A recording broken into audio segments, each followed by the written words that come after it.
So I've never experienced sleep paralysis, but if I did, I imagine my demon would look like something from this game. I don't know if it's just me, but it seems like VR makes any game into a horror game. I've seen and heard things while making this video that I feel no human should ever have to experience. And yet, it was all completely worth it.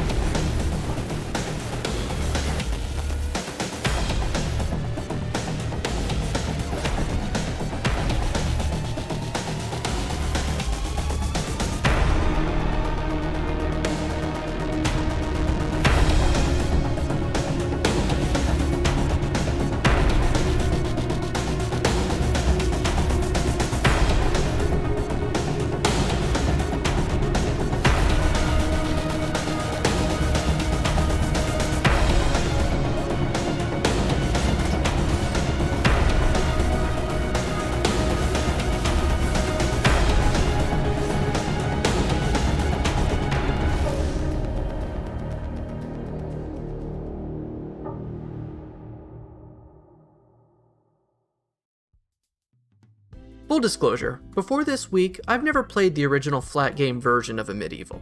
In fact, the only New Blood games I've played are Maximum Action and Ultra Kill, and I'm barely a couple hours into that. Which is weird because I've followed Dave on Twitter for years now. Anyway, a Medieval VR just released last Thursday, and since recent VR games have been on such a roll, I wanted to give it a look. Lucky for me, the game was on sale in a bundle with the original. I had to get it, of course. I'm practically losing money if I don't. And maybe, just maybe, if a Medieval VR does well, there may be an Ultra Kill VR in the future. I absolutely loved the retro shooter nature of Compound, so it makes complete sense that I love this game. Every single part of a Medieval works so goddamn well in VR, I can barely believe it. The melee combat is impactful and satisfying, though a bit different than I'm used to. I keep getting way too close to the enemies and I end up missing them.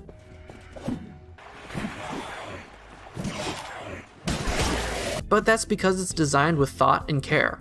It makes sense that if I don't hit an enemy with the actual head of the axe, it doesn't do damage. This way I have to actually be smart with how I fight and not just flail my weapon around until I get a kill, which is a great juxtaposition to how fast-paced the combat actually is. The combat isn't the only thing that's fast though.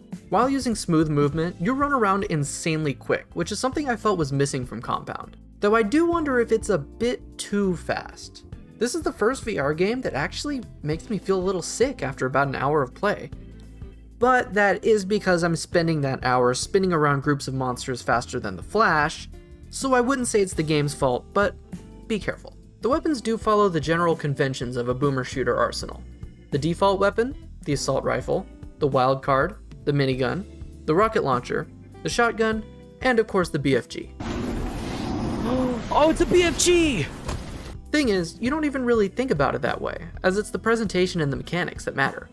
The staff, trident, planet launcher, and BFG weapon do use the standard point and click method of ranged attack, but the cutlass and mace fire their projectiles upon swinging said weapon. As a result, the cutlass is absolutely my favorite weapon in the game because it is just so fun to use. What's wild to me is, with these two weapons, you aim with your face, as there isn't really any other way to point where the projectiles go. Usually I'm pretty indifferent to the concept of eye tracking, but this game could utilize it so well. Also, is it me or does it seem eerily similar to the Terrorblade? Maybe unintentional, but cool nonetheless. And if you thought I was joking about the sleep paralysis demon thing, I promise you I wasn't. The first chapter is pretty standard fantasy knight-based enemies that were pretty cool, but absolutely did not prepare me for what was to come. I'll let you just imagine my horror as I began the second chapter and came face to face with this monstrosity. What is that?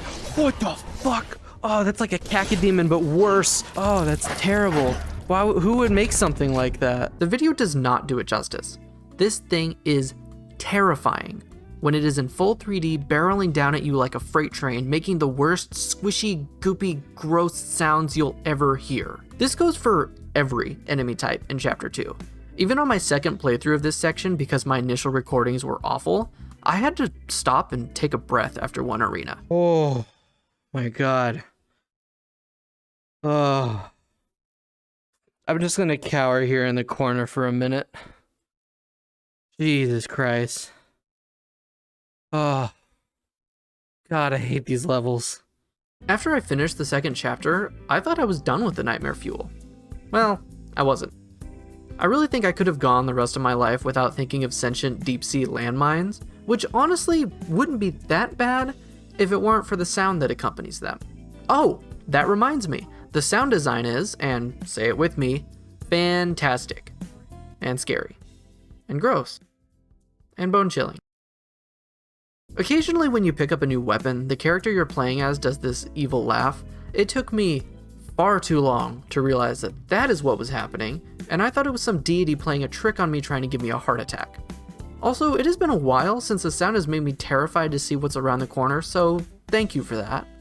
I played on the normal difficulty for this video, as I generally feel it would be the average experience. Maybe I'm just pretty decent at video games, but it felt quite easy. My first run through, I only died in the beginning while getting used to the mechanics, and pretty much all my other deaths were me falling out of the map or something stupid. Then again, I've only fully played through the first couple chapters, and the little bits I played from chapters 3 and 4 were more difficult, but I beat the first 2 bosses on my first try, so I don't know. I wanted to make sure I fully understood how good the VR port is, so I took a look at the original flat game as well. I have to say, if you are going to pick this up and you've never played the original, get the bundle, unless you have a Quest, which, by the way, this is available on the native Quest store. In my opinion, the overall gameplay in VR is much more satisfying and rewarding, but it is easier to understand what is going on while playing the flat version. There's also a whole codex full of lore that I haven't quite gotten into yet, but I would imagine it is much easier to read through that while looking at a screen rather than a mini fridge strapped to your face. The game isn't without its faults though, albeit pretty minor ones in the grand scheme. There are some places where you need to crouch to get into, but there isn't a crouch button. At least not one that I've found. And before you say physically crouch, yeah, I tried that. Let me in. Let me in. I'm crouching as far as I can. I can't get in here. Is there like a dedicated crouch button? Let me get as close to the ground as possible. I'm literally squatting right now. Like I am as low, my hands are resting on my floor. Like that is how low I am, and it still won't let me through the gap. Let me try options, VR, turn on teleport. Aha, there we go. Uh-oh. Shit, I'm stuck. That said, this and a couple geometry glitches are pretty much the only issues I've come across, so pretty good. My newfound desire to never sleep again notwithstanding, the Medieval VR is a great port and a phenomenal game, and well worth your money. New Blood truly does not miss, and Dave, if somehow you're watching this, I need you to understand I will pay any amount of money for Ultra Kill VR. Please. Please. I don't care if it kills me. I want it. I need it. Please. That is all. Anyway, that's all I have today. If you enjoyed this, stay tuned, because next week I'll be covering a VR game that seems to have flown under the radar. But that will be a surprise for next time. Until then, take care and have a wonderful rest of your day.